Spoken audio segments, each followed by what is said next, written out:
Hauts-de-France Business vous est présenté par la Chambre de commerce et d'industrie Hauts-de-France qui accompagne, conseille, forme l'entreprise, l'individu tout au long de la vie.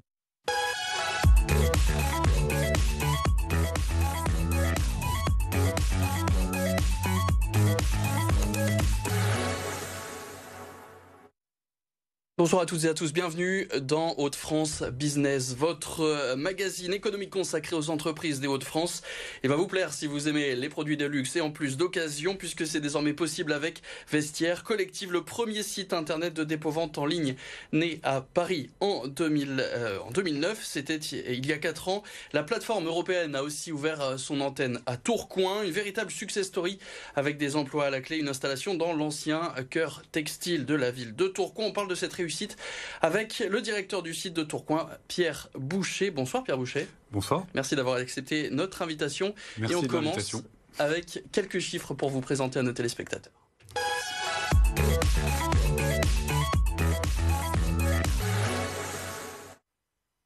Vestiaire Collective donc à Tourcoing, ce sont 120 personnes qui travaillent sur le site de la métropole lilloise, dont 25 personnes embauchées en 2020 et ce sont donc 15 personnes supplémentaires qui seront embauchées d'ici 2020. D'ailleurs, on revient sur ce chiffre de 15 personnes. Il y a même quelques précisions que vous voulez apporter. On a des petites nouveautés.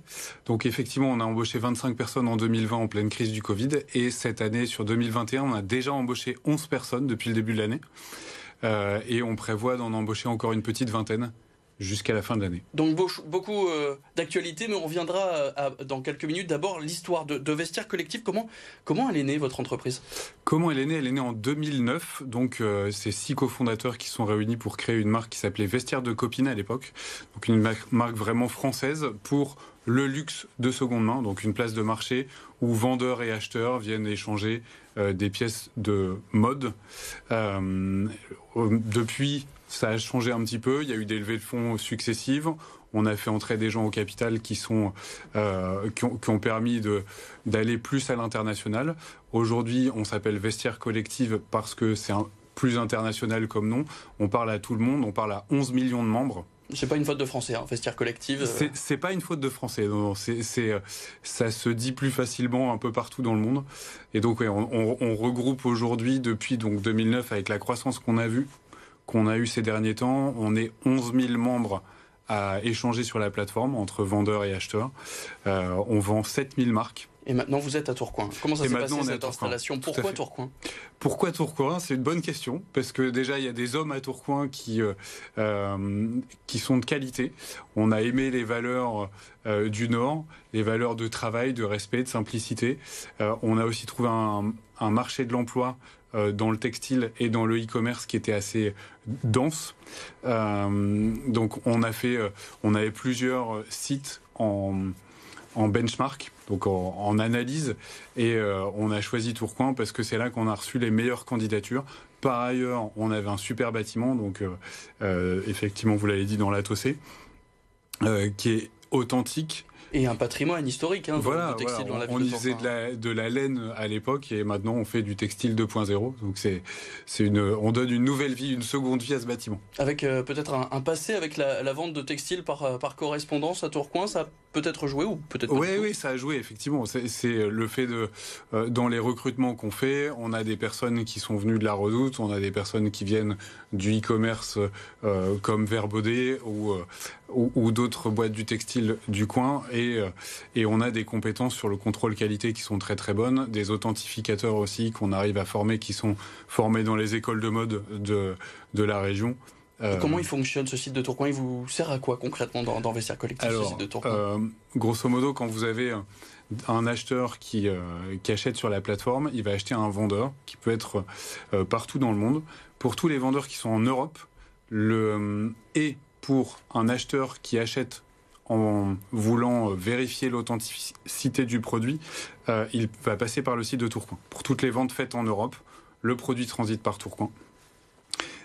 Et à Tourcoing, donc on va ouvrir le colis, vérifier que c'est le bon produit qui est à l'intérieur d'abord. Ensuite, on va l'authentifier, donc vérifier qu'il correspond aux critères de la marque. Ensuite, on va contrôler sa qualité, donc vérifier là pour le coup que votre veste est dans le bon état par rapport, enfin que le vendeur qui a annoncé un très bon état que la veste que je reçois, elle est bien en très bon état, c'est-à-dire pas de taches, pas de trous, qu'elle a aussi la bonne taille, la bonne matière, que en gros le vendeur vous a pas trompé. Comment on recrute alors ces vérificateurs? Comment on les forme et comment on les recrute? Alors on a développé en interne ce qu'on appelle la Vestiaire Academy. Donc c'est pas la Star Academy, mais on a des stars dans l'équipe quand même. On leur demande pas de chanter par contre. On leur demande pas de chanter, tout à fait. Donc dans la Vestiaire Academy, on forme des authentificateurs et des contrôleurs qualité. Les métiers de la logistique sont un peu plus classiques et on les connaît un peu dans les grandes firmes de e-commerce, mais sur ce qui est contrôle qualité et authenticité, et authentification, on a dû développer notre propre formation interne. Donc, c'est des formations pour l'authentification qui durent 3 mois, où on recrute. Alors, ça peut être parfois des personnes qui viennent de formation commissaire-priseur ou histoire de l'art, tout comme ça peut être des anciens poseurs de fenêtres. On en a un dans l'équipe qui ont une sensibilité produit, une bonne culture mode, une excellente culture mode, et puis un œil avisé pour détecter le vrai du faux. Alors tout autre sujet pour Vestiaire Collectif, comment ça s'est passé ces 3 confinements, puisqu'on parle d'un 3e confinement là, depuis quelques semaines? Alors on a eu le premier confinement qui était donc en mars 2020, si je me trompe pas, le 16 mars. On a la chance d'avoir un CEO qui a travaillé en Asie par le passé et qui a vu le Covid arriver et qui nous y a préparé. Donc on a mis des mesures sanitaires en place bien avant le confinement et bien avant que la crise éclate en France. Ça veut dire en février, vous aviez des masques, c'est ça? En février, on avait des masques sur le site. On avait des masques qu'on avait sourcés par nos propres moyens. Ils n'étaient pas obligatoires, mais on avait du gel hydroalcoolique. On commençait la prise de température à l'entrée du site et on l'a rendu obligatoire en travaillant avec le comité, les membres des... Donc beaucoup de protection pour vos salariés, mais pour les produits aussi, comment vous avez fait? Il y avait pas forcément que du gel hydroalcoolique. Alors pour les produits, ce qu'on a appris avec le Covid, c'est que le produit, quand il arrive sur les sites de vestiaire, il a transité à l'intérieur d'un contenant et il a transité pendant plus de 12 heures. Donc le produit, s'il avait été contaminé en partant de chez le vendeur, il est décontaminé en arrivant chez nous. Tout comme il transite de chez nous jusqu'à l'acheteur, le virus, si on avait mis du virus, il n'arriverait pas chez l'acheteur. Néanmoins, pour éviter tout ça, on a quand même le gel hydroalcoolique à chaque poste de travail et désinfection des zones de travail, etc. Et on sait que les Français donc, ont tendance à beaucoup épargner avec ces différents confinements. On sait qu'ils ont aussi développé une certaine passion pour la vente, notamment de vêtements en click and collect. Pour vous, économiquement parlant, cette dernière année, elle est comment? Elle est excellente. Elle est excellente. Ça a joué justement ce côté positif. Il y a beaucoup de choses qui ont joué. Il y a effectivement le fait que les gens soient confinés, le fait que on soit resté ouvert alors que d'autres étaient fermés. Il y a le fait que on ait un super produit, une super offre et que nos produits plaisent et que on apporte le service d'authentification que d'autres n'apportent pas. Et puis il y a des changements stratégiques. On a ouvert un panel de marques un peu plus grand. On va revenir justement sur ces choix stratégiques. Oui. Vous allez notamment ouvrir un site en Grande-Bretagne. Pourquoi aller de l'autre côté de la frontière? Ça joue avec le Brexit? Demandez aux Anglais. Pourquoi le Brexit?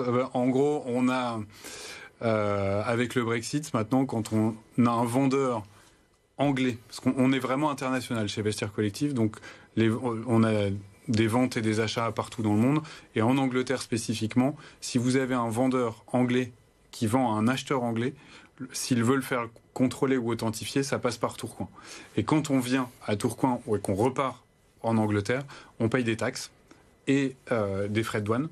On l'avait vu, notamment, c'était tout ce qui était alimentation qui était devenu très compliqué. Il y a pas mal de surveillance vétérinaire. Il y a une réglementation qui est là aussi très compliquée pour l'habillement avec le Brexit. Oui, on a des frais de douane qui sont démesurés à mon sens. Qui ont explosé. Je ne suis pas dans la politique, mais qui sont importants, qui ont explosé. Et donc, pour éviter de payer ces frais-là, on va, et pour avoir une offre plus attractive pour nos clients anglais, L'idée, c'est d'aller implanter un site au UK pour pouvoir y faire l'authentification, le contrôle qualité et apporter le meilleur service. Ça coûtait beaucoup trop cher de rester à Tourcoing? Ou ça coûtait à peu près combien on reste à Tourcoing. Oui, mais pour l'activité anglaise, du moins britannique, il faut pouvoir se délocaliser. En fait, si vous prenez on va reprendre votre veste. Vous êtes vendeur anglais, je suis acheteur anglais. Le produit, vous allez l'envoyer à Tourcoing. Pour venir à Tourcoing, on va payer 20%. Mais ça coûte combien pour cette veste, par exemple? On va payer 20% de douane, 20% de TVA, et ensuite pour le renvoyer en Angleterre, alors les chiffres sont pas tout à fait exacts, hein, mais on va repayer la même chose. Donc finalement, la valeur de votre veste, elle a doublé entre le moment où elle est partie de chez vous et le moment où elle arrive chez moi, alors qu'on est dans le même pays, mais simplement parce qu'on l'a fait authentifier à Tourcoing. Donc pour ne plus avoir ces frais importants, on va installer un petit site en Angleterre, mais ça n'aura aucun impact, bien au contraire, sur les emplois à Tourcoing. Merci beaucoup Pierre Boucher. Je rappelle que vous êtes donc le directeur du site de Tourcoing. Merci d'avoir été notre invité ce soir dans Hauts-de-France Business. Et demain, votre magazine, cette veste, je pourrais la rendre. Ce sera le retour de Marie Dufour. Votre magazine consacré à l'emploi consacre une page au métier des services pénitentiaires. Notre invité, ce sera Georges Mussiec. Il est entré comme surveillant en 86. Il est aujourd'hui formateur des personnels du centre pénitentiaire de Longuenesse.